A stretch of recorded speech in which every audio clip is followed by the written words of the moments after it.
Waste Bengal के पुरुलिया में 3 साधुओं की पिटाई का मामला सामने आया। भीड़ ने उनकी गाड़ी में तोड़फोड़ की और उसे पलट दिया। 3 साधु उत्तर प्रदेश के हैं और मकर संक्रांति के लिए गंगा सागर जा रहे थे। ये वाकया जुमेरात यानी 11 जनवरी का बताया जा रहा है। पुरुलिया के एसपी अभिजीत बैनर्जी ने बताया कि 3 साधु किराए की एक बोलेरो से जा रहे थे और वहीं पर उन पर हमला हुआ। लोगों ने कहा जा रहा है कि लोगों को लगा कि वो बच्चों को अगवा करने वाले हैं।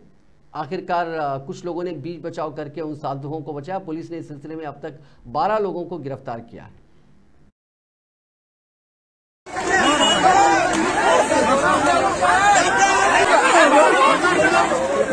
सर न जाने 300 थे, हमको तो बेहोशी आ गई।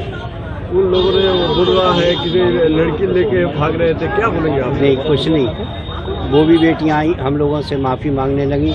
हमने कहा बेटी हमारा ही कोई पाप उदय हुआ जो हमको ये दंड भोगना। झूठा आरोप दिया। क्या चाहते हैं अभी? क्या चाहते हैं?